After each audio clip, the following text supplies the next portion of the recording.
There are some movies that can get away with pretty egregious mistakes. Those mistakes may be anything messing up basic facts that were easily researched, accidentally leaving some of the filmmaking process exposed in the finished film, or even keeping in a blooper reel taken. But for comedies and less serious movies, these aren't make-or-break moments, and few film fans even notice. When it comes to horror, however, mistakes are a different story. There's nothing which punctures the terrifying atmosphere of a monster movie than a corny creature whose zipper is visible, and nothing makes a gruesome death more laughable than seeing a cameraman in the mirror behind the victim. As a result, horror directors tend to be as careful as possible about avoiding any slip-ups during the making of their masterpieces. That said, there are still enough obvious missteps to fill a list like this. With that in mind, these are the 9 of the most unmissable mistakes that made it past the editor's snipping scissors in the history of the genre.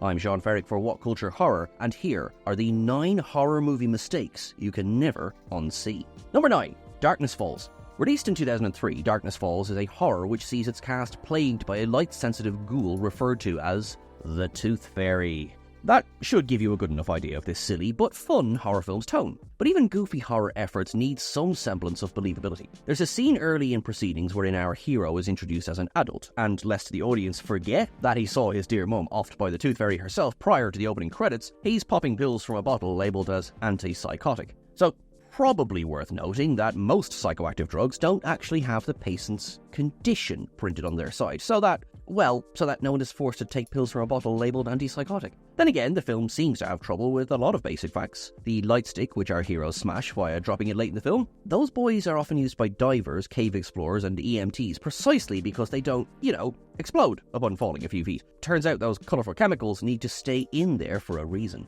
Number 8. Curse of Chucky. Released in 2013, Curse of Chucky was a long-awaited return to form for the eponymous diminutive horror icon. Written by franchise creator Don Mancini, this installment saw the possessed killer doll offing a family of mostly pretty insufferable, well-to-do schemers. It's a satisfying slasher outing for the villain, but one which had a few unfortunate mistakes nestled in its runtime. To be fair to the film, the wheelchair-bound heroine Nika represents a commendable attempt to diversify the cast. It's always impressive for a film to write a disabled character as a protagonist in the horror genre, rather than a side character. For the most part, the character is very well handled, save for the handful of scenes wherein she bends her knees here and there, a feat fairly rare for, paraplegic people. It's not a glaring problem in most scenes, but the moment near the climax wherein Nika bends her knees in order to shelter in an elevator and hide from the villain is, a pretty important oversight to say the least. Again, we must stress, it was established in the film that she is totally paralysed from the waist down, so, whoops. Number 7. The Hills Have Eyes.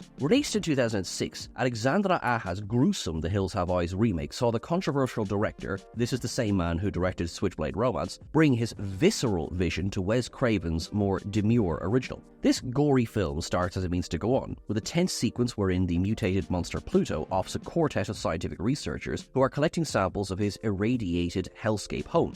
After finding his colleagues slaughtered, one of the poor scientists has about a second to react before he himself gets a pickaxe planted clean through his head by the burly psycho. It's one of the first memorably nasty moments in a film chock full of them. In close-up, the blade goes through the back of his skull and its bloody point pops out through the shattered eyepiece of his gas mask. Then he lands on the dusty earth a second later, with said eyepiece entirely intact and no sign of any blood, let alone skull-smashing head injury. So maybe he's actually fine after all. Number 6. Final Destination 2. The Final Destination series is infamous in the early noughties for its increasingly elaborate death sequences. Where most horror franchises needed to at least make an attempt at creating tension, this was a rare series whose ingenious premise, the Grim Reaper hunts down teens who had cheated death, promised gore galore without any pesky depth or character. The second film of the franchise saw the creators send a string of characters to their needlessly complicated deaths, but unfortunately one demise was a little less than perfectly pulled off. Remember that poor boy who gets smashed to smithereens by a plummeting plate of glass? It's a memorable moment which sees the poor lad talk to the survivors seconds before the panels drop from a nearby construction site and squishes him in an instant. Pause before he gets flattened and you'll see his lengthy ape-like arms almost reach his knees, his legs are surreally short, and his torso is growing longer. Or possibly the prop department didn't make a believable dummy for this brief shot. Who's to say? Who's to say?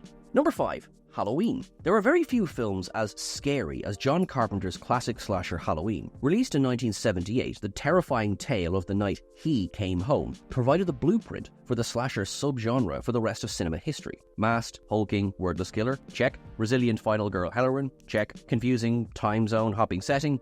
This one was most likely unintentional, but it's there. When Laurie and Annie leave the hardware shop after school, it's early afternoon, but by the time she's reached this faraway babysitting appointment, it's early nighttime. This is October in Illinois, not December in Edinburgh. So just how far does our original final girl Laurie live from the kids she's babysitting? Better be a lucrative babysitting gig even before the masked murderer shenanigans. Number 4. The return of the Texas Chainsaw Massacre. Let's be honest, pretty much everything about the return of the Texas Chainsaw Massacre was a mistake. Well, maybe not the casting. After all, this laughably bad horror sequel did manage to bag future stars Matthew McConaughey and Renee Zellweger, but the film itself was a catastrophe which failed to match either the brutal intensity of the iconic original or the darkly humorous cartoony violence of its sequel. The mistake being highlighted here, though, is a more minor detail. Don't worry, it's still a pretty embarrassing oversight. Zellweger gave this early starring role her best shot, but still needed knee pads to protect herself during a scene where she scrambles across the windshield of a car. A fact viewers can be sure of because they're clearly visible on a rewatch.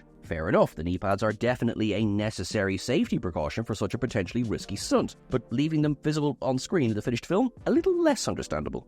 Number 3. Silent Hill. Okay, there aren't many movies that get a free pass when it comes to on-screen mistakes, but 2006's horror video game adaptation Silent Hill, well, I mean, some would argue the entire film's a mistake. But for anyone who is willing to give Christoph Gans's imperfect film a pass thanks to its impressive visuals and production design, this mistake is cooler than most. Early on in the film, our heroine Radha Mitchell arrives at the titular fog-filled town via a sudden car crash. The crash results in a sizable bruise above her elbow, which promptly vanishes for a few seconds shortly after she emerges from the car crash, and then reappears a few seconds later. This time it stays. This odd screw-up is clearly a continuity error on the part of hair and makeup, but it serves to incidentally imply, however unintentionally, that her character is moving between two different realities during this scene, a twist which will be revealed later in the movie. Clever! If only they had actually done it on purpose.